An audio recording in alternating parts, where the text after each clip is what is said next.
महाराज साहब आज तो सब्जी ऐसी थी, आज तो रोटी ऐसी थी, आज तो चाय ऐसी थी, कभी नहीं कहा एक शब्द भी। मैंने कम से कम उनको 2-4 चातुर्मास्य पक्के देखे होंगे, इससे ज्यादा भी हो सकता है क्योंकि मेरा तैराकी काल 10 साल का रहा, तो उससे ज्यादा भी हो सकता है, पर मैंने इतना तो देखा है। पर कभी उन्होंने एक ना हमसे बोला, ऐसा नहीं चलो महाराज साहब ने आपस में चर्चा कर ली, ना किसी महिला से चर्चा, ना किसी महाराज से चर्चा, ना किसी और से चर्चा, कुछ उस भोजन की या किसी बात की चर्चा ही नहीं। क्या व्यवस्था मिली है, कैसी सुविधा मिली, मतलब ऐसा व्यक्तित्व हमारा जो एक छाप छोड़े, जो एक छाप छोड़े लोगों के जीवन में कि हाँ ऐसे ही किसी समय में महेंद्र सागर जी महाराज साहब आपके किसी जयपुर शहर में कभी श्रावक के रूप में पधारे। पूज्य श्री उस समय में शायद विचक्षण भवन वहां पर कहीं होंगे, सामने शिवजीराम भवन की भोजनशाला चलती। पूज्य श्री के मुख से ये मैंने प्रसंग सुना है, मैंने देखा नहीं है, उन्होंने कभी बताया है। तो कल महेंद्र सागर जी महाराज, महेंद्र जी उनका गृहस्थ का नाम महेंद्र जी था, तो महेंद्र जी को 1:30-2 बजे आए।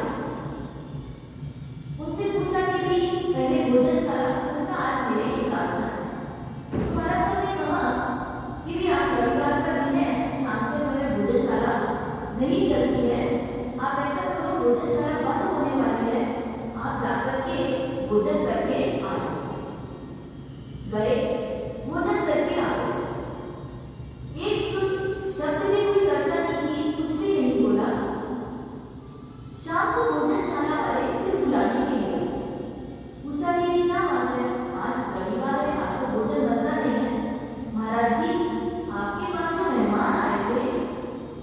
मेहमान आए थे, तो सुबह जब भी आए तो पूरा चौका बंद हो चुका था, सारा सामान खत्म हो चुका था, सिर्फ थोड़े से चावल बचे थे, वो भी बहुत थोड़े बचे थे, 1-1.5 कटोरी थोड़े चिपके थे।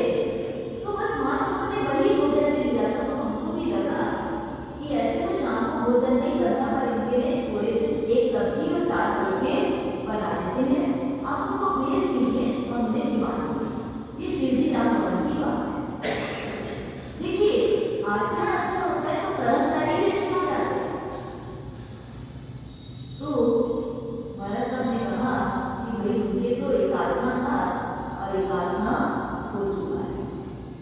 आप देखिए उन्होंने एक आसना चावल से किया, पर महाराज साहब को आके नहीं बोला कि कुछ खा नहीं, कोई बात नहीं, चावल खा लिया, हो गया, जैसे तैसे पेट भर लिया, अब करना ही था तो पेट भर रहा तो भर लिया। आड़े पीछे किसी भी तरह से कोई शब्द में अपनी भाव को व्यक्त